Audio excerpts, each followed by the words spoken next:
much. You're in the presence of Islam. Boom! That's an American joke. So we have a lot of Iranians, I assume, because that joke didn't get much of a reception. Where are you from? I'm from Canada, but I'm Armenian. Oh, well, I'm Armenian too. The upgraded version called Muslim. So you're Canadian. I love your country. Welcome to Shisha. As you can see, we are sold out tonight. Thank you. No, for stand-up comedy in the Persian community, in the Arab community, this is sold out. Because, as you know, Persians do not like to be made fun of. Am I right, Persians? Yes. And the Arabs are even worse. My name is Eslam, and I know what most of the non-Iranians, maybe Americans, are thinking. Oh God, he's going to blow himself up, right? No, I'm not going to blow myself up yet. And I come from Iran. Thank you. Hold the applause, really. I'm glad that you're acknowledging. And thank you. Thank you very much. That's okay. And I was born Muslim. Now you're thinking, oh shit. No, I'm not gonna blow myself up or blow you guys up. But if you're American, I will take you hostage and teach you geography. Because I have to teach you, Iran is not Iraq. Iran is not India. We are completely different. My birthday is coming up, and on February 3rd, thank you. I'm going to be 73 years old. No, in 10 years. Thank you. And I'm glad to tell you that I've lost 32 pounds. I've lost 32 pounds. It took me 40 years, but I finally lost it. And when you were a kid, do you remember, sir, the one who answered, do you remember what it was like when you were a kid? You respected your parents, you listened to them, you never looked into their eyes in the Persian culture. Said, "Cheshato bebur." Nowadays, kids have changed. I remember I was sitting in a bus, going somewhere in LA for the first time. I took the bus, and a 10-year-old kid got on the bus, sat next to me, had a bag of chocolate, and he was eating it like there's no tomorrow. So I said, you know, my son, and he looked at me like, you're not my father. I said, okay, it's a figure of speech. You know, eating all that chocolate is not good for you, you know? It can shorten your life. He goes, but my grandpa lived to be 103 years old. I said, oh, that's great. Did he eat a lot of chocolate too? He said, no. He minded his own fucking business. Thank you very much. All right. When I was a kid, I remember I idolized my father. I wanted to look up my father. I would take a charcoal or a magic marker or a pencil or a pen and draw a mustache on my face to look up my father. Now, this is what I mean by saying times have changed. Iranian boys, American boys, they all pluck their eyebrows to look like their mother. For real. I remember I was visiting a friend and they told me to stay over, don't go back to the hotel, I was doing a show. So I stayed in their house, and their kid liked me. He wanted to hang out with me because he thought I was some cartoon character. And when I decided to go to sleep, I said good night, and I said, kid followed me to the room, and he said, well, you didn't pray before going to sleep. I never pray, nobody does anymore. So I said, okay, why don't you do it first, and I'll copy you, and we'll go to sleep.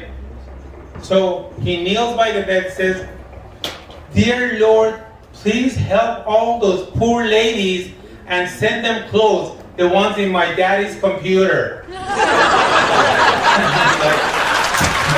should have a password and don't leave your laptop on. Anyway, so we have somebody from Canada. Where else? What other countries? American. You have American, yeah, I could tell with that accent. You have Americans? Iranian American. Iranian Americans. Born and raised. Born in Iran, raised in America? No. Born in America, raised in Iran? No. That's a demotion. So, no, where were you born? California. That's the state of California in America. And how are you Iranian? Through my parents who were born in Iran. Oh, okay, so you're second generation. I thought you were married to an American, which would have made you Iranian American by injection. Some lady actually asked me when I was performing at the Hermosa Beach Comedy Club, he said, how do you inject nationality? And I said, I'll show you when the lights are off. It's too bright now. Anyway, I'm Iranian, and in our part of our history is we were forced to become Muslims with the force of sword by the Arabs. They came and they conquered our country, they attacked, they raped the women, they did all that stuff, and they don't have the letter P in their alphabet. And our country was called Pars, and we spoke Parsi. But because they did not have P, they changed it to Fars and Farsi. How lucky were people in Pakistan that Arabs did not go there? Otherwise, they would have become Pakistan. Thank you very much. Recently, there's been protests going on in everywhere against the Iranian government. I was at the federal building and I saw this black kid with pants halfway down to here, and I was wondering what the hell he was doing there, man. So I said, sir, excuse me, what are you doing here? He goes, I'm here in unity with my brothers and sisters. And I said, but they're Iranian. He said, yeah, I'm Iranian too. I said, you look black. He goes, I'm half black, half Persian. And I said, so you're here to protest for government of Iran? He goes, yeah, I'm here to save Iran. And I looked at his pants. I said, you can't even save your own fucking pants. They're coming down. I even said Iran. And it's Iran, not Iran. And by the way, when he turned back to me, he said, what you want, nigga? And I was like, that's such a derogatory term.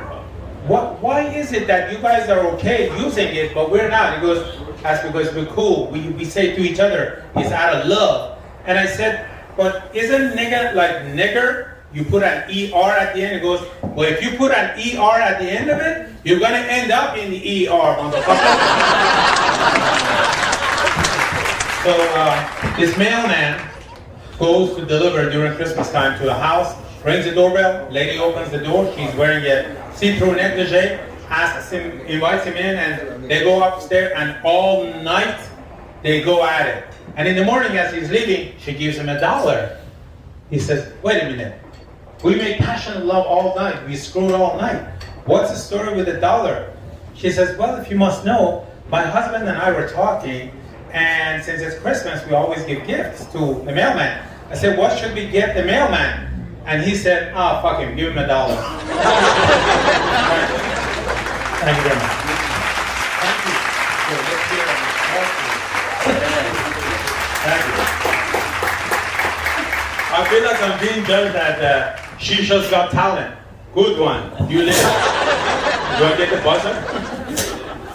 So, as you know, we live in California, and California used to be Mexico, and so I don't know why they're trying to get rid of the Mexicans. This is their land first. So I went to take my, when I came to California, I had to change my driver's license to California.